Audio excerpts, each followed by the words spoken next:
할렐루야. 아멘. 오늘도 이렇게 복된 예배당에 나와 주님 앞에 예배를 올려드리는 여러분 모두에게 주님이 큰 은혜와 또 복을 부어주시길 주님의 이름으로 축복합니다. 오늘도 우리들의 영적 컨디션을 끌어올리고 그리고 말씀으로 들어가도록 하겠습니다. 제가 묻는 말에 여러분 좋습니다라고 크게 외쳐주시면 됩니다. 특별히 좀 웃으면서 해주시면 제가 긴장을 조금 놓을 수 있을 것 같습니다. 이렇게 복된 주일 여러분들 어떻습니까? 아멘. 여러분 말한 대로 주님이 좋게 만들어 주실 것입니다. 1960년대에 터키에서는 아주 축하할 만한 일이 있었습니다. 기술이 부족했기 때문에 자력으로 자동차를 한 번도 생산해 본 적이 없는 이 터키가 드디어 처음으로 자기들만의 기술로 차를 이제 만들어내게 된 거죠. 그래서 역사상 처음으로 자동차를 생산해냈다는 그 소식에 온 나라가 이제 떠들썩하고 축제 분위기가 형성이 됐습니다. 국회의사당 앞에서 이제 대통령을 모시고 시승식을 하기로 한 거죠. 그래서 터키의 4대 대통령인 제말 기르셀 대통령이 그 차에 타고 차에 시동이 걸리고 서서히 차가 가기 시작할 때 사람들이 막 박수를 치면서 환호성을 내질렀습니다. 근데 잘 가는 듯 했던 자동차가 얼마 못 가더니만 퍼덕퍼덕 이상한 소리를 내고 시동이 그냥 삐리릭 하고 꺼져버린 거죠. 축제 분위기였던 그 현장이 순식간에 고요해지면서 막 진행위원들이 바빠졌습니다. 엔지니어들을 부르고요. 뭐가 어떻게 된 건지 빨리빨리 확인하라고 분위기가 심각해지는데 엔지니어 여러 사람이 달라붙어서 차를 여기저기 훑어보는데도 뭐 이상한 점을 발견해내지를 못하는 거죠. 대통령의 표정은 점점 굳어갔고 시민들도 실망한 기색이 역력했습니다. 근데 그렇게 한참 좀 시간이 흐른 뒤에 엔지니어 한 사람이 머리를 이렇게 극적이면서 나오더니만 이렇게 얘기하는 거 아니겠습니까? 저 죄송한데 너무 흥분한 나머지 주유하는 걸 까먹었습니다. 이렇게 너무나 어이없는 실수로 그 시승식이 그렇게 싱겁게 끝나버렸다는 이야기입니다. 운전을 하시는 분이라면 자동차를 이렇게 타고 다니시다가 저렇게 기름 넣으라는 불을 보신 경험들이 다 있으시리라 생각을 합니다. 되게 이런 경우 좀 조심성이 많으신 분들은 저도 좀 그런 편에 속하는데 일단 어딜 가기보다 주유소에 먼저 가죠. 그리고 안전하게 주유를 다시 하고 난 다음에 이렇게 운전을 하는데 조금 삶을 여유 있게 사시는 분들은 이제 바로 주유소에 가지 않으시죠.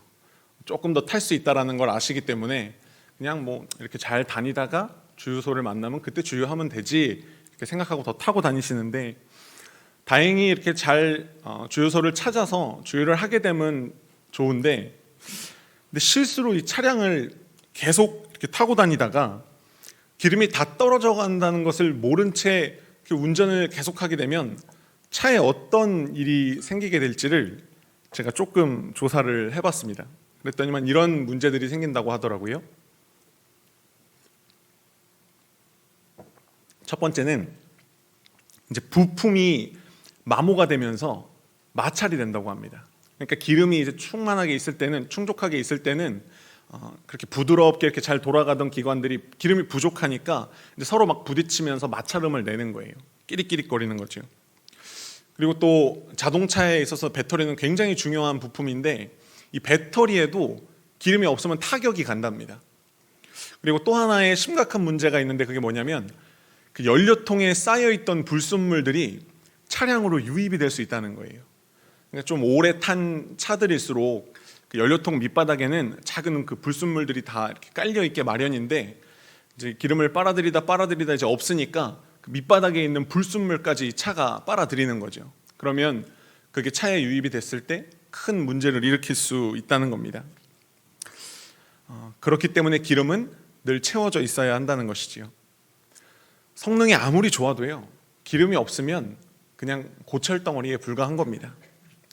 그렇기 때문에 요즘 나오는 차들은 다 기름 경고등이 있는 거죠. 기름이 떨어졌을 때 발생할 수 있는 그 나쁜 상황들, 그것을 미연에 방지할 수 있도록 시스템이 그렇게 돼 있는 겁니다. 근데 사람은 어떨까요?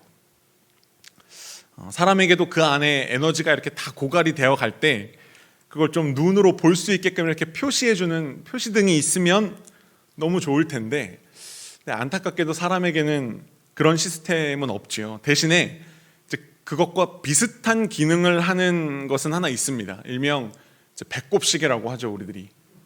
저도 오늘 말씀을 전해야 되기 때문에 혹시 이 배꼽시계가 울릴까봐 아침에 안 먹던 빵을 하나 먹고 오긴 했는데 부끄러운 이야기이긴 하지만 저는 금식을 잘 못합니다. 목사식이나 돼서 금식을 못하는 게 자랑은 아닌데 전 이상하게 한 끼만 걸러도 컨디션이 매우 떨어지더라고요. 네. 그리고 힘을 잘 못 쓰게 되더라고요. 근데 이런 증상이 저만 그런 게 아니라 우리들이 배가 많이 고픈데, 조금 고픈 거 말고요, 진짜 배가 많이 고픈데 일상생활을 계속 지속을 해야 되는 그 상황을 생각해 보면 여러 가지 이상 증상들이 나타나지 않으시던가요? 일단 쉽게 지칩니다. 지쳐요. 그리고 평소 같았으면 이 정도 일에는 내가 짜증을 내지 않았을 텐데 배가 고프면 짜증을 내게 됩니다. 그리고 내가 뭔가를 하고 있었던 중이라면 그 일이 조금만 힘들어도 막 하기 싫어지죠. 내가 지금 배가 고파 죽겠는데 이게 지금 다 뭔 소용인가 하는 생각이 든다라는 거죠. 일상적인 생활을 하는데도 이렇게 배고픔이라고 하는 것이 심각한 영향을 끼친다면 우리들이 영적으로 배가 고프면 그럼 어떻게 되겠냐는 것이죠. 이 영화는 이제 독립운동을 주제로 1200만 명이 넘는 관객을 동원한 아주 흥행한 암살이라는 영화인데요. 여기 아주 명배우들이 많이 나오고 아주 유명한 대사들도 많았는데 그중에 저 뒷줄에 중간에 있는 배우가 조진웅이라고 하는 배우거든요. 근데 이제 이분이 여기서 극 중에서 속사포라고 하는 역할을 맡았습니다. 독립군인데 근데 이분의 대사가 진짜 재밌습니다. 그 일본군 요인을 이제 암살하는 작전을 구상하면서 독립군 대장이 이제 이 사람을 찾아왔어요. 그러면서 당신도 좀 손을 보태라, 우리를 좀 도와달라 이렇게 얘기를 했더니만 이 속사포가 독립군 대장에게 이렇게 말을 합니다. 그 항일운동이라는 거 그거 뭐 욱하는 마음에 한 3, 4년은 갑디다. 근데 그게 배가 불러야 하는 거지 이거 뭐 아무것도 없이 이러는 거는 여기까지입니다. 근데 저는 이 대사가 재밌기도 하지만 또 공감이 가더라고요. 왜냐하면 실제로 우리들이 그렇잖아요. 이런 표현이 조금 죄송하긴 하지만 배가 고프면 독립운동이고 뭐고 우리가 아무것도 하기가 싫어지는 게 사실이잖아요. 근데 이 속사포라고 하는 이 인물에게는 독립운동이라고 하는 사명이 있었다면 오늘 우리 그리스도인들에게도 사명이 있죠. 요한복음 21장에 보면 부활하신 예수님께서 제자들을 세 번째 찾아오십니다. 그러면서 주님은 낙심해 있던 제자들을 한없는 사랑으로, 정말 그 끝없는 사랑으로 감싸 안아주시면서 이렇게 말씀을 하시죠. 내 양을 먹이라. 예수님께서 제자들에게 사명을 주신 겁니다. 근데 이 내 양을 먹이라고 하는 이 사명은요, 마가복음의 표현을 조금 빌려오자면 이런 말입니다. 온 땅을 다니면서 예수 그리스도의 복음을 전하는 증인된 삶을 살아달라는 것이지요. 이 사명은 그때 당시에 그 말을 듣고 있던 제자들뿐만 아니라 오늘 예배를 드리고 있는 우리 모두에게도 주님이 주시는 명령임을 믿으시길 바랍니다. 그런데 문제가 한 가지 있습니다. 그것은 무엇이냐면 주님이 부탁하신 이 사명의 무게가 우리들이 감당하기에 너무 버겁다고 하는 것이지요. 이 사명의 무게가 얼마나 크고 무거운가를 사실 말로 설명한다는 것은 굉장히 어려운 일입니다. 하지만 최소한으로 우리들이 생각을 해본다고 하더라도 이 사명의 무게는 우리를 살리기 위해서 저 십자가에서 물과 피를 다 흘리신 예수 그리스도의 피 무게에 거기에 더하여 구약시대 때부터 오늘에 이르기까지 정말 수없이 많은 사람들이 하나님 나라를 위해 쏟았던 그 순교자의 피 무게를 합친 것 이상은 된다고 분명히 말씀을 드릴 수가 있습니다.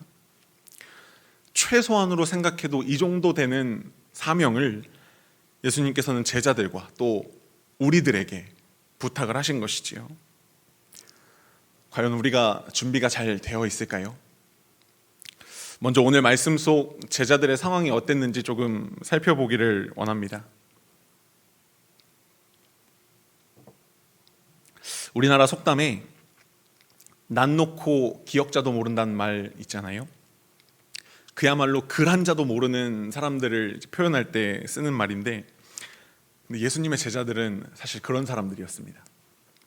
사도행전에 보면요, 당시에 예수님의 제자들을 사람들이 어떤 시선으로 바라봤는지가 아주 잘 보여지는 구절이 하나 있습니다. 제가 표준 세번역으로 해서 준비를 해왔는데 4장 13절 앞부분에 이렇게 기록이 돼 있어요. 그들은 베드로와 요한이 본래 배운 것이 없는 보잘것없는 사람인 줄 알았는데, 저기 빨간색으로 표시되어 있는 배운 것이 없는 보잘것없는 사람, 이게 제자들을 향한 세상 사람들의 시선이었어요. 근데 복음서에 기록되어 있는 제자들의 모습을 우리가 잠깐만 떠올려 봐도 사실 사람들이 왜 이런 시선을 가지고 있었는지는 쉽게 이해가 됩니다. 제자들 중에는 정말 배운 사람이 없었어요. 제자들 대부분의 직업이 어부였다는 것을 여러분도 잘 알고 계실 텐데, 물고기만 많이 잡으면 되는 사람한테 뭐 배움이 사실 웬 말이겠습니까? 필요가 없었던 거죠. 그렇기 때문에 이 제자들은 정말 많은 면에서 배움이 부족한 사람들이었다는 거죠. 근데 그나마 제자들이 이렇게 조금 부족하고 못났어도 예수님이 함께 계실 때는 그런 모습들이 많이 감춰졌었어요. 왜 그러냐면 주님이 워낙 빛이 나는 분이시잖아요. 그러니까 그 주님의 빛남 뒤에 그냥 가만히 잘 얌전히 숨어만 있어도 2등은 할 수 있었다는 거죠, 제자들이. 때때로 제자들이 뭐 사고를 조금씩 쳐도 뒷수습을 주님이 해주실 수 있었으니까 그때는 괜찮았는데, 근데 주님도 이제는 떠나가신다는 거예요. 오늘 우리들이 읽은 이 사도행전 1장 3절 말씀은 부활하신 예수님께서 40일간 제자들과 함께 하신 후에 이제 떠나가신다는 것으로 그렇게 말씀이 시작이 되거든요. 근데 주님도 이제 계시지 않는데 그 어마어마한 사명을 제자들이 감당을 해야 하는 것이지요. 이야기가 여기까지 좀 진행이 되니까 아무런 배움이 없는 제자들로는 그 사명을 감당한다는 것이 어렵겠다는 생각이 듭니다. 근데 그렇다면 제자들과는 정말 완전히 다른 거의 완벽에 가까운 조건을 가진 사람이라면 어떨까요? 훌륭한 신앙의 부모 밑에서 자랐고, 그리고 대단한 학식과 또 언변도 갖췄고, 그뿐만이 아니라 하나님에 대한 열정도 남달랐던 한 분이 계십니다. 이분이시죠.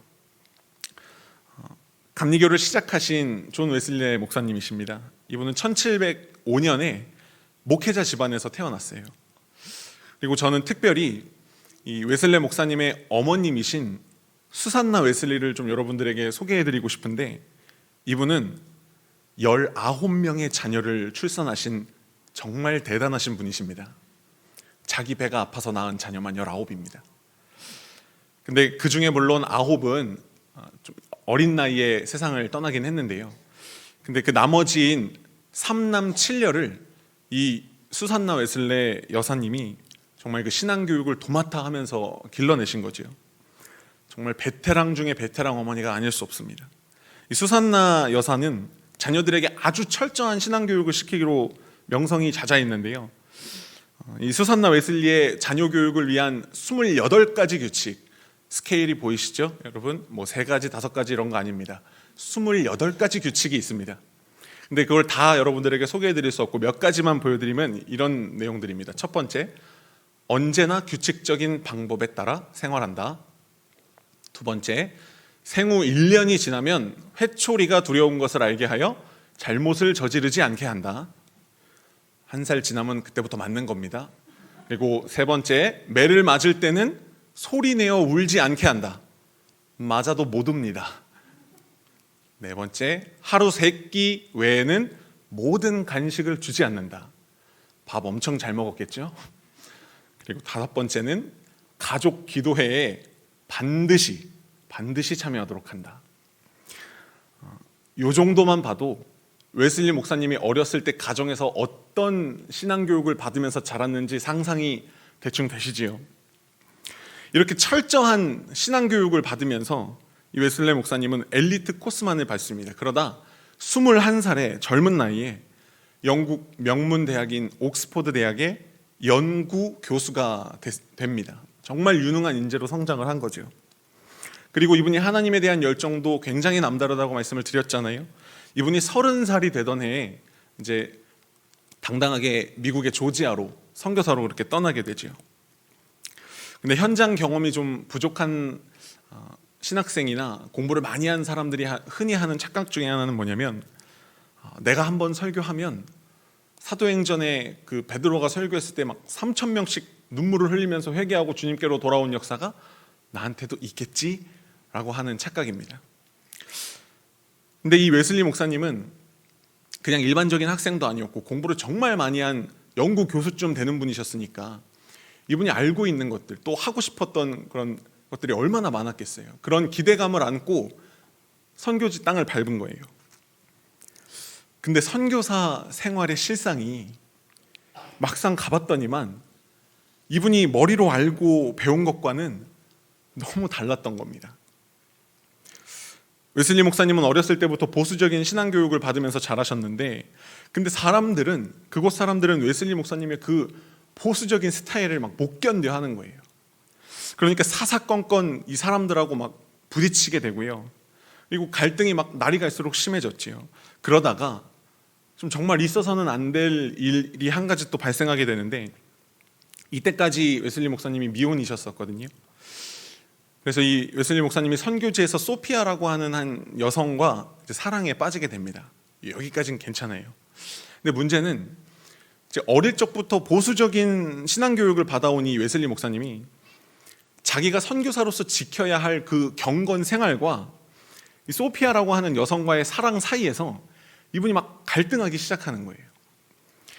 이 소피아라고 하는 여성은 웨슬리 목사님과 결혼까지 생각하면서 관계를 막 발전시키길 원하는데, 목사님이 계속 갈팡질팡하니까 이 둘의 사이가 조금씩 멀어지기 시작했습니다. 틈이 생겼어요.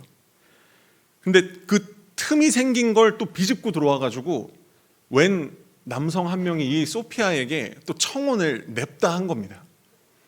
근데 제가 생각했을 때 아마 이 소피아라고 하는 분도 조금 홧김이 있었던 것 같아요.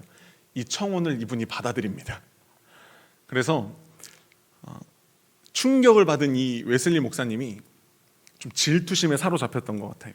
어느 날 주일에 성찬에 이제 참여하기 위해서 온 그 소피아라고 하는 여성과 그의 남편에게 공개적으로 망신을 주려고 이분들의 신앙생활을 트집 잡아서 성찬을 안 줘버립니다. 네, 여러분 생각해 보십시오. 만약에 어느 교회 목사님이 성도들 다 모여있는 자리에서 당신들은 성찬 받을 자격 없습니다 라고 말한다면 그 후폭풍이 얼마나 세겠습니까? 정말 엄청난 후폭풍을 이 웨슬리 목사님도 맞닥뜨리게 되는데, 고소장이요 무려 10개가 접수가 됩니다. 엄청난 후폭풍이 있었죠. 이 사건이 결국엔 크게 문제가 돼가지고 이 웨슬리 목사님은 결국 다시 영국으로 도망치듯이 그렇게 되돌아오게 됩니다. 정말 모든 걸 다 갖춘 줄 알고 야심차게 떠났던 선교였는데 그야말로 대실패로 끝이 난 거죠. 문제가 어디에 있었던 걸까요? 좋은 혈통으로 태어났고 또 대단한 실력도 쌓았고 하나님에 대한 열정까지 남달랐는데 왜 웨슬리 목사님은 그렇게 철저하게 실패하고 말았겠냐는 겁니다. 한 가지 우리들이 알아야 할 것은, 우리들은 어떤 문제 상황이 생기든지 그 해결의 실마리를 주님의 말씀에서 찾아야 할 줄로 믿습니다. 오늘 말씀에 보면요, 주님께서 제자들을 떠나실 때 그냥 떠나지 않으셨어요. 아무 말씀 없이 그냥 가신 게 아니라 이렇게 말씀을 주셨다는 겁니다. 4절 말씀입니다. 사도와 함께 모이사 그들에게 분보하여 이르시되 예루살렘을 떠나지 말고 내게서 들은 바 아버지께서 약속하신 것을 기다리라. 예루살렘 떠나지 말고 아버지께서 약속하신 것을 받을 때까지는 너희들이 기다려야 한다는 거예요. 왜 주님이 떠나지 말고 기다리라고 말씀하셨을까요? 그건 주님이 제자들이 아직 준비되지 않았다는 것을, 그 무거운 사명의 무게를 감당하기에 부족하다는 것을 주님이 누구보다 더 잘 아셨기 때문입니다. 주님이 맡기신 그 사명은 아무리 대단한 능력이 있고 어떤 열정을 가진 사람이라 하더라도 그걸 감당해낼 수 있는 게 아니기 때문에 나서지 말고 기다리라고 주님이 말씀을 주신 것이지요. 근데 웨슬리 목사님은 나는 이만하면 됐다고 생각하고 기다리질 않았던 겁니다. 선교에 실패를 하고 난 다음에요, 이 웨슬리 목사님이 정말 엄청난 절망감에 사로잡힙니다. 왜냐하면 내가 잘할 수 있으리라는 기대를 가졌기 때문에 그 기대가 컸던 만큼 실망도 엄청나게 컸던 거지요.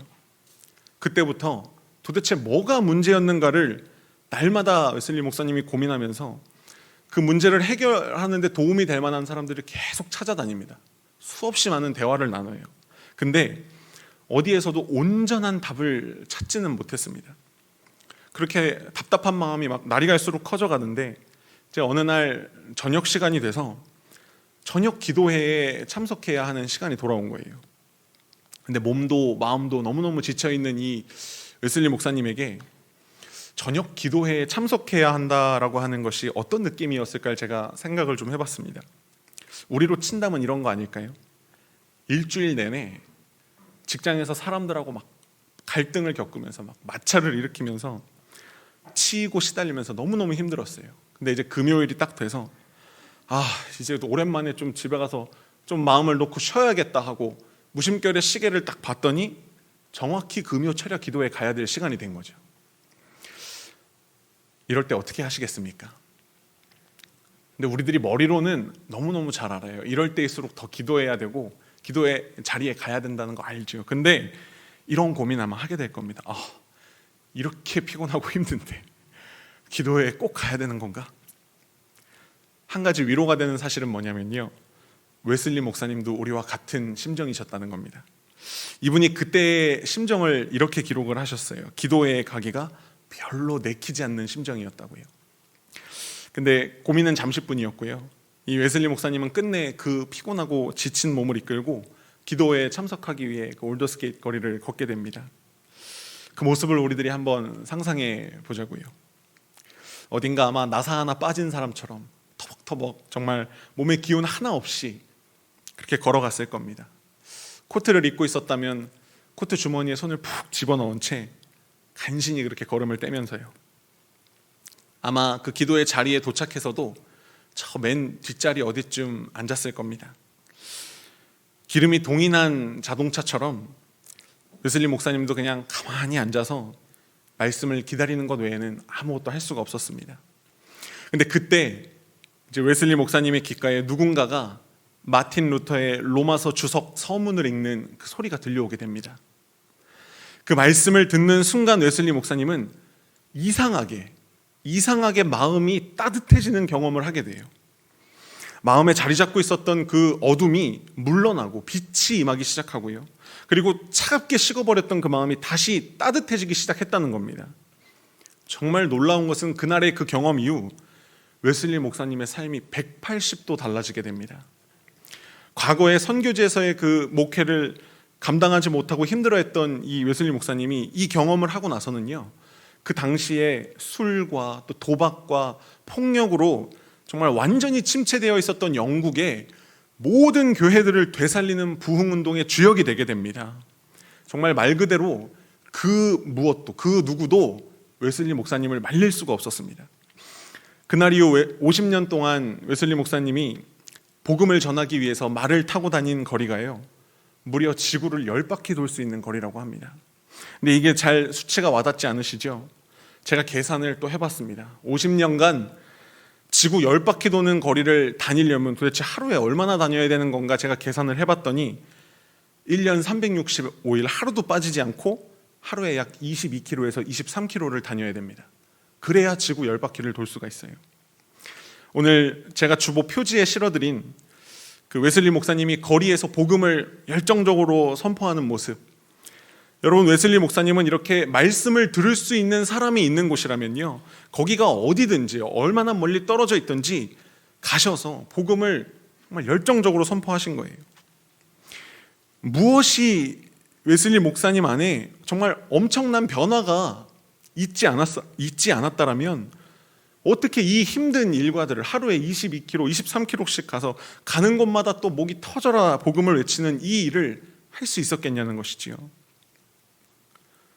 무엇이 차갑게 식어있던 웨슬리 목사님의 마음에 다시 따뜻함을 불러일으켰을까요? 누가 절망에 빠져 있었던 웨슬리 목사님의 삶을 일으켜 세워서 그의 인생에 반전을 주셨겠습니까?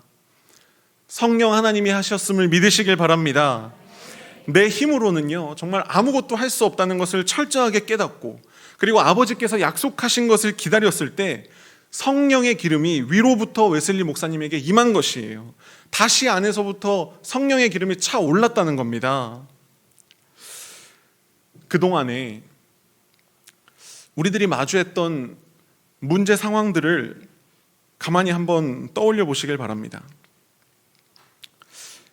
일상생활에서도 우리들이 물론 그렇지만요, 특별히 하나님의 일을 우리들이 한번 잘 해보려고 나섰는데 주변 사람들과 자꾸 마찰을 겪게 되고 기름이 떨어진 차 마냥 여기저기 마음이 막 부딪혀서 상하고 낙심되고, 또 주님과 함께 십자가에 못 박은 줄 알았던 나의 그 옛 자아들이, 시기와 질투와 분노와 미움들이 불쑥불쑥 우리 안에서 올라왔던 이유가 무엇 때문이었을까요?